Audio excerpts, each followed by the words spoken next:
人類同黑猩猩嘅 DNA 98.8%係一樣嘅，剩低嘅1.2%決定咗一樣最關鍵嘅嘢。我哋換咗個大到離晒譜嘅腦返嚟。莫非我哋人類咁好彩中咗進化論六合彩？咁你就錯啦，呢個世界係冇免費午餐㗎。你以為 AI 數據中心食電？我哋個腦仲癲啊！每日燒嘅能量，就算我哋當年祖先日日24小時不停咁食啊，都未必供應得切啊！200萬年前，我哋當時嘅祖先面臨咗一個絕境，喺嗰陣時嘅環境入邊，根本冇辦法餵飽我哋呢隻巨腦。於是進化論呢個最高 CEO 做咗個冇得翻轉頭嘅決定，就係 cut the gut, fund the brain， 夾硬將消化系統嘅 budget 一刀切，全數進貢晒俾個腦。你條大腸從此縮水，部門縮咗，業務就梗要外判啦，就俾咗住喺你條腸入面嗰對微生物腸道菌群 outsource 核心業務，咁就自然時時刻刻要 mon 住。於是人類特登拉咗條直通大腦嘅秘密專線腸腦軸。呢條專線本來咧都行得好順嘅，但係嚟到呢幾十年，高糖高度加工食品、化學添加劑日日咁玩法，個系統終於頂唔順啦，開始成日發出求救信號。我哋呢一代人焦慮、分心或者神經多樣性朋友面對嘅 sensory overload 比例係可以話創咗歷史嘅新高。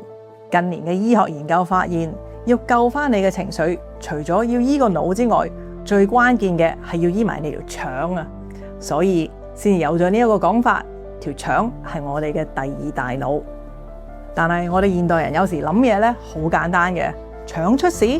上網買支益生菌，每日啪一粒咪可以修復咯。不過 sorry 啊，你條腸住咗成100萬億隻細菌，簡直係龍蛇混雜過九龍城寨啊！你求其啪粒嘢落去，唉，一落地就俾入邊嘅原居民秒速 KO，9成9都係賭緊錢落鹹水海。所以今集等我哋一齊直衝人體呢個神秘黑盒，拆解呢條醫學界爭住研究嘅腸腦軸 hotline， 睇下第二大腦呢個稱號係咪真係實至名歸，同埋咧點樣先至係真正嘅方法去修復一個被幾十年垃圾飲食摧殘咗嘅生態圈。準備好未？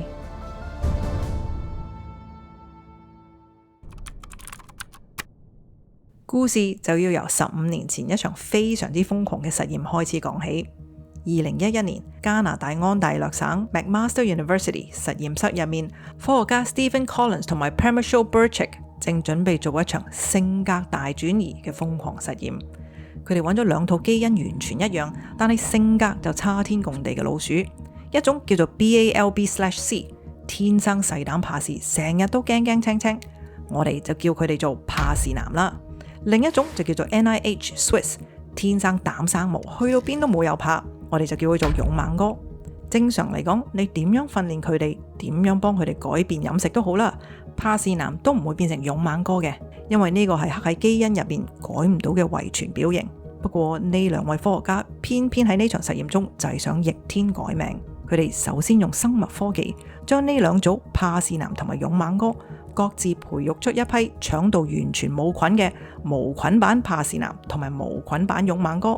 跟住科學家就再由另外2組正常有菌嘅怕事男同勇猛哥體內抽取新鮮嘅盲腸菌群，即係你腸道深處嗰篤便便菌，然後一邊將勇猛哥嘅菌就灌入去無菌版怕事男嗰度，另一邊廂就將怕事男嘅菌種落去無菌版勇猛哥嗰個體內，徹底對調咗佢哋條腸嘅微生態。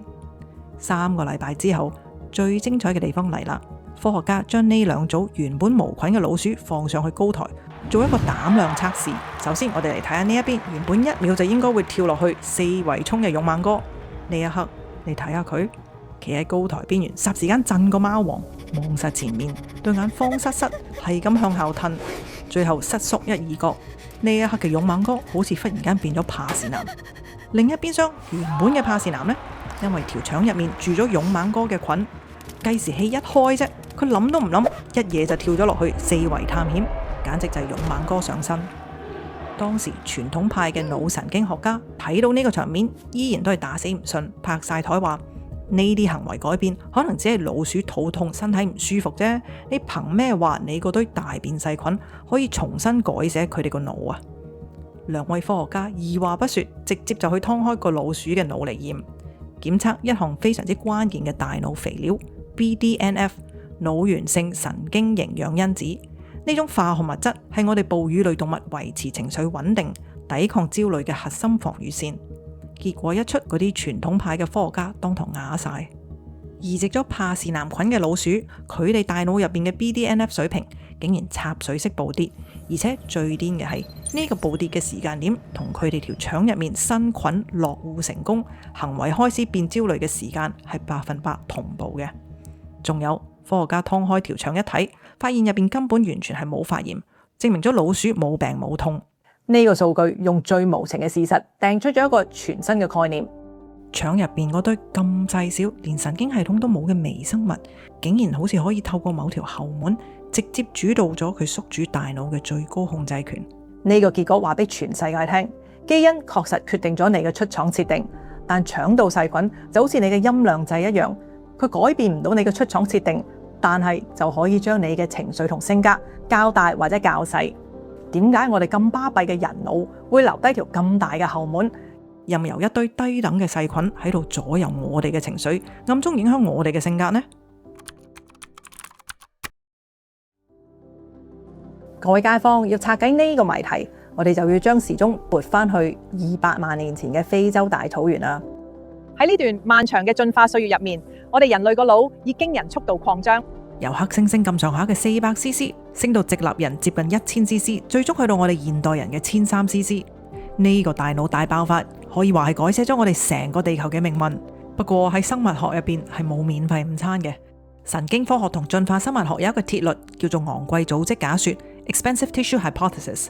呢個假說嘅意思好簡單，我哋人體資源有限，你想開個燒錢嘅新 project，咁唔該揾個地方 cut budget 啦。而大腦就係我哋全身最貴最耗能嗰個大 project。佢雖然佔我哋體重2%，但一開機就會搶走晒我哋全身20%嘅能量。所以我哋班人類祖先當時面對住一個好大鑊嘅財政危機。我哋嘅總 budget 係固定嘅，你個腦想發圍得，一定要喺身體其他部分做 downsize。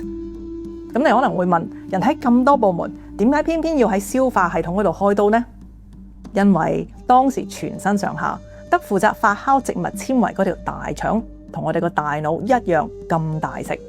為咗餵飽我哋個巨腦，人類祖先焗住同大自然簽咗份癲到冇朋友嘅合約，直接將條腸嘅體積削減4至5成。部門縮咗水，工作量冇減，點算呢？於是 CEO 嘅終極大招當然就係外判。第一樣外判嘅叫煮嘢食，用火軟化食物，慳翻啲消化功夫。第二就係最神來之筆嘅一步啦，我哋將複雜嘅分解工序同情緒化學物質嘅生產線一炮過外判咗俾一班唔使出糧但係24小時開工嘅免費勞工，就係腸道細菌。一隻黑猩猩條大腸係我哋嘅2倍咁長，佔咗消化系統容量5成，但係我哋人類呢，就俾人閹到得翻2成，慳翻出嚟嘅能量全數就進貢晒俾個腦。呢單交易入面可以話係兩邊都各取所需，細菌有得包食包住，人類就攞到額外嘅能量。不過喺度要同大家澄清一個經常都會發生嘅美麗誤會，尤其是當我上網查呢啲資訊嘅時候，睇到好多 video 都會話條腸負責咗你95%嘅血清素製造，呢啲血清素就係你開心嘅來源。其實腸嗰度自己整嘅血清素純粹係用嚟搬運便便，根本係上唔到個大腦嘅。真正嘅玄機係條腸負責送緊原材料上去，再加埋一條雙向嘅腸腦神經高速公路，等佢哋可以直接互相溝通。呢個先至係影響你情緒嘅真相。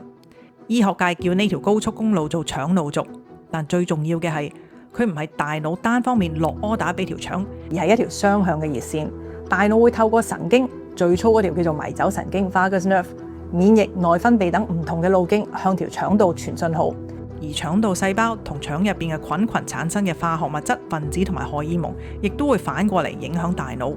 不過最顛覆嘅認知係喺呢條雙向專線上面，90%嘅信號居然係由下至上傳送嘅。平時根本就係你條腸喺度點緊你個腦啊！透過呢條線，你平時嗰啲無厘頭嘅焦慮，無端端跌落谷底嘅情緒，甚至乎好似怕事男同勇猛哥嘅性格特質，超大可能背後都係你條腸喺度操縱緊。有時真係唔知道個腦有幾多決定，其實一早俾我哋留下嗰條腸帶咗方向。呢份外判合約完美運作咗成200萬年。我哋祖先食最天然嘅真食物，細菌食得高興，條熱線暢通無阻，我哋就自然情緒穩定。不過呢幾十年，我哋迎嚟咗歷史上最劇烈嘅進化錯配 （evolutionary mismatch）。我哋現代人吞落肚嘅根本再唔係細菌認得嘅食物，而係高糖超加工嘅工業複合物。呢啲化學添加劑雖然唔會即刻毒死我哋，但長遠嚟講，等於喺我哋自己條腸入邊親手引爆咗一場生態浩劫。結果日日咁玩法，條腸腦軸專線傳上去嘅，再唔係一啲穩定嘅信號，而係全天候嘅垃圾信息發言警告。所以過去30年，我哋現代社會嘅焦慮症同情緒失調數字歷史性暴升。大部分人可能簡單以為係我哋自己心理質素衰，工作壓力大，原來背後係條腸喺度搞鬼。當然啦，要深入拆解呢個大自然留低俾我哋嘅重大歷史遺留問題啊，即係我哋腸同腦之間嘅關係背後嘅科學原理，其實係非常之複雜嘅。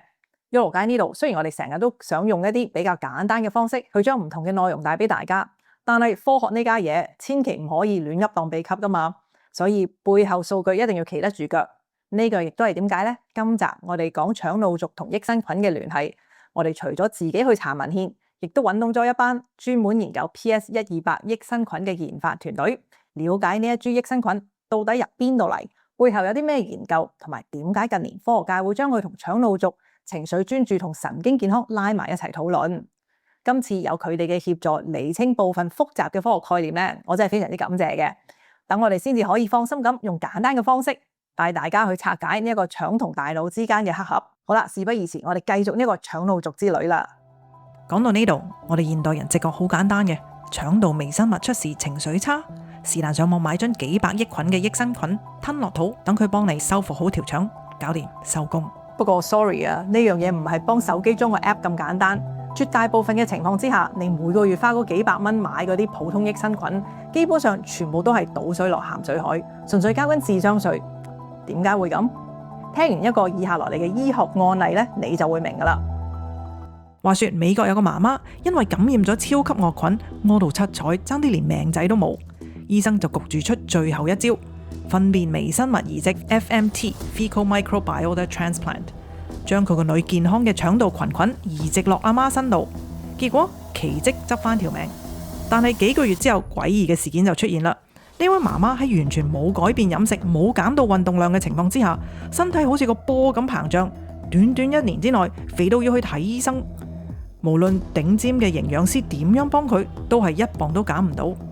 關鍵原來係佢個女雖然健康，但係飲水都會肥嗰隻。佢呢班菌有個特性嘅，就係好叻由食物入面榨多幾成能量出嚟。呢個超人能力就係咁跟住啲菌一齊搬咗入阿媽嗰條腸嗰度，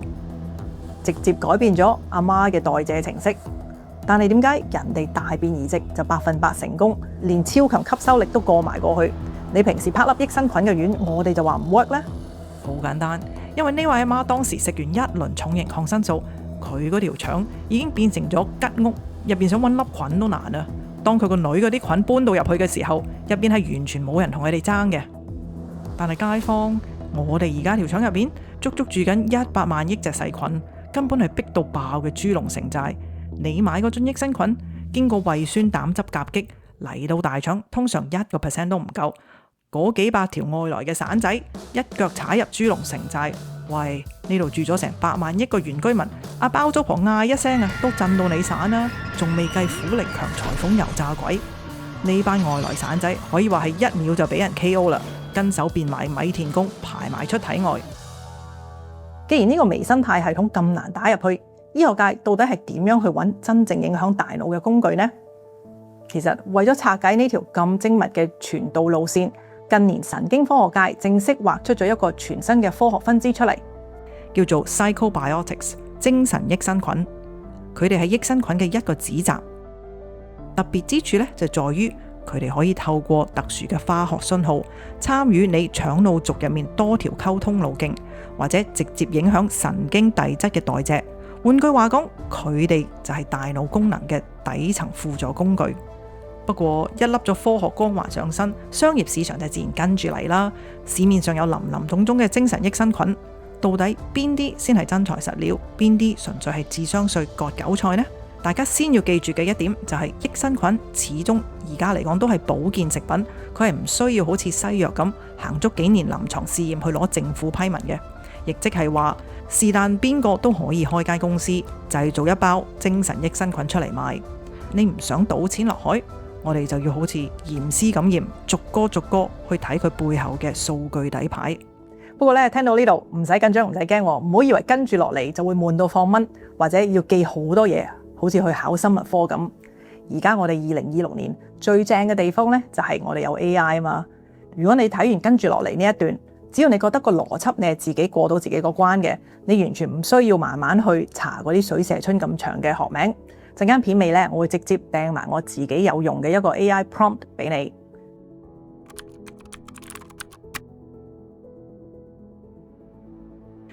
好，我哋而家就一齊嚟睇下呢啲產品嘅3個死穴啦。第一個死穴，好多人買益生菌齋睇個盒，一望到上面嗰幾串水蛇春咁長嘅拉丁學名，就即刻心諗，哇，好 pro 喎，實冇錯啦！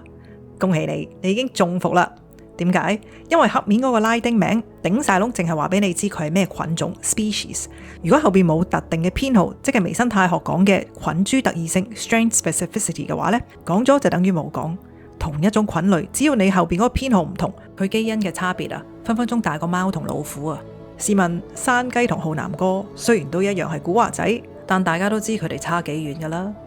如果我哋攞腸腦軸領域入邊研究得最深入嘅專利精神益生菌 PS128 做個例子嘅話呢，講開又講，有時真係最勁嘅科學發現，成日都係收埋喺啲最唔起眼嘅角落嗰度。梅菜溝肉大家都食過啦，今次呢唔係講梅菜，不過講佢個客家好兄弟發酵芥菜嘅半乾濕版阿福菜。原來福菜嘅發酵微生態入邊本來住咗好多同屬呢個叫做植物乳桿菌嘅細菌，而我哋啱啱要講嘅呢隻 PS128 呢，就係科學研究團隊喺呢個福菜嘅發酵微生態入面千挑萬選出嚟嘅益生菌界浩南哥。不過呢度都要戴翻個頭盔，咪以為一講福菜你就走去狂食喎，因為一來唔係隻隻福菜都有 PS128。二來單靠每餐食嗰2-3啖個份量根本就遠遠唔夠嘅。點解話佢係益生菌界嘅浩南哥而唔係山雞呢？因為科學家已經發現咗佢能夠直接透過腸腦軸去參與調節我哋大腦指揮部入面嘅快樂同埋動力因子，即係我哋啲多巴胺同埋血清素。所以街坊喺屋企嘅時候望下你食緊個樽，如果冇清清楚楚標明特定嘅菌株編號呢，唔好嘥錢啦。好，嚟到第2個死穴，就係冇對照嘅山寨版臨床實驗啦。科學就唔可以齋講古仔嘅，係一定要睇數據嘅。而家市面上10個牌子有11隻都話自己臨床證實減壓改善情緒，但係到你真係抄下啲文獻嗰陣時，咦，原來得個20零人參加，仲要連對照組都冇添。喺科研入邊冇做雙盲安慰劑對照嘅話，好易踩中 observer bias 觀察者偏差，亦即係患者或者醫生咧會因為心理暗示預期佢會有效果，結果咧就自己呃自己。特別係當你去到神經多元群組，例如自閉症 ADHD 呢個領域，你要做一場真正嘅臨床實驗，成本簡直係地獄級數。但係唯有咁樣得出嚟嘅數據呢，先至有醫學價值嘅。我哋之所以用 PS128 嚟做 example， 唔係因為佢係神藥，而係因為佢肯做最傻嘅事，就係抌錢同埋時間落去喺臨床文獻上面累積咗好多好罕見有嚴格安慰劑雙盲對照嘅真實數據。So far，從佢嘅數據，科學團隊觀察得到喺特定嘅小朋友群組入邊，父母同埋醫生最常見到嘅效果就係小朋友嘅共同注意力有改善，重複性嘅僵化動作變少咗，連帶佢哋社交溝通意願都會有正面嘅變化。嚴謹嘅科學家都好清楚微生態嘅邊界喺邊，自閉症同 ADHD 呢啲係先天性嘅神經發育特徵，並唔存在可以用益生菌去治療呢啲天生特質嘅講法。好似 PS128 呢一類嘅精神益生菌呢，佢係作為一個有數據支撐嘅物理輔助，幫你斬斷嗰條由下至上一直折磨緊個腦嘅焦慮連鎖反應。好啦，講完第2個，我哋就講第3個死穴啦。第3個死穴就係講唔出佢原理嘅黑盒運作啦。真正有料到嘅神經益生菌，你一定要清清楚楚講得出一套原理，到底佢係經邊條路線去影響嗰個大腦，絕對唔可以含糊。科學家做過一個好經典嘅實驗，佢哋直接切斷咗老鼠體內嘅迷走神經 vagus nerve， 佢係腸腦軸嘅一部分。結果發現之後，你無論餵幾多益生菌俾佢都好啦，大腦入邊嘅多巴胺同埋情緒調控效果係會即刻徹底消失。呢個事實就話俾我哋聽一樣嘢，腸道菌群一世都淨係留喺你條大腸嗰度嘅啫，佢哋冇超能力，唔會走入血管游上去你個大腦嗰度。佢哋起作用嘅機制係直接喺樓下嗰度撥通你條腸腦軸專線，向大腦傳訊息。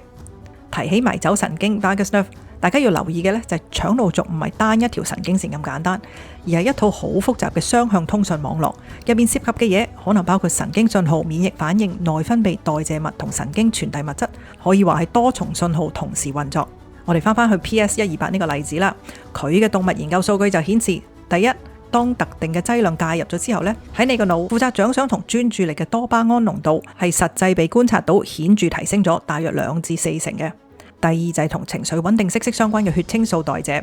佢亦都呈現咗相應嘅指標改善。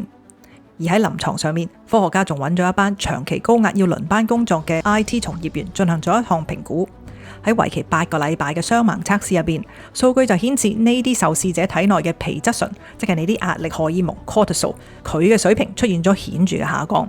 而喺主觀嘅評分上面呢班 IT 受試組自覺嘅工作壓力同心理負荷都有所減輕，連帶焦慮、失眠以至腸胃脹氣嘅相關自評指標都錄得相應嘅改善。所以我哋想講嘅係，好似 PS128 呢類被長期研究嘅精神益生菌，真正重要嘅地方唔係話佢一粒藥可以解決所有問題，而係佢提供咗俾我哋一個新嘅角度，我哋大腦嘅狀態可能真係一定要連埋條腸一齊睇。由專注力、情緒管理到神經多樣性，甚至大腦健康嘅議題，例如帕金遜症嘅治療，腸腦軸都可能係未來醫學好重要嘅一塊砌圖。不過有一塊砌圖就唔代表幅 puzzle 已經砌完。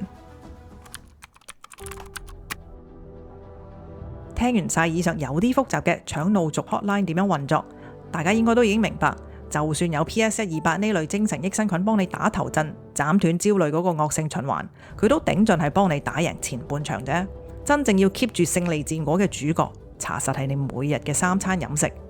點解？因為你條腸入邊嗰100萬億個原居民，每日向大腦係投訴你啊，定係讚你，全靠你餵乜嘢俾佢哋食。好菌最中意食嘅糧食就係真食物入面嘅膳食纖維，五顏六色嘅蔬菜、全穀物、豆類同果仁。你餵飽佢哋，佢哋自然就會喺豬籠城寨入邊開枝散葉，逼走晒嗰班成日喺度釋放發炎信號嘅搞屎棍。到時條腸腦軸專線先至會真正恢復佢嘅平靜。講翻轉頭啊，200萬年前喺非洲大草原上面，我哋祖先簽咗嗰份削腸養腦嘅消化合約，雖然帶嚟咗人類文明同創造力，但係亦都留低咗一份終身嘅互利共生。條縮細咗嘅腸已經日日開工，年終無休。如果你仲日日塞埋晒啲垃圾工業複合物落去，佢就會用嗰條腸腦軸專線向個大腦總部撲你篤你背脊，搞到你又焦慮又分心。其實都唔算過分啦，係咪？因為呢啲都係佢嘅求救信號。所以咧，各位街坊，之前如果你哋覺得自己焦慮分心冇自制力，未必係你心理質素差，話唔定只係你條腸一直想同你盡訴心中情，不過你一直都冇聽到啫。Look after your gut and it will look after your brain。好啦，今日呢場直衝腸腦軸嘅微生態之旅就講到呢度啦。唔好唔記得嘅就係，如果你哋想知道你自己食緊或者諗緊想買嘅精神益生菌到底過唔過到以上嘅3個關卡呢？喺描述欄入邊咧，你就會揾到我自己用嚟做呢啲研究嘅 AI prompt。我做嘅方式其實係好簡單，因為我非常之懶嘅，就係你將個樽嘢後邊嗰個 label 影張相擺上去 AI， 跟住就用呢條 prompt 去問佢。我最主要就係想知道佢背後究竟真實地做咗幾多科研。好啦，今集講到呢度啦，下次再見啦，拜拜。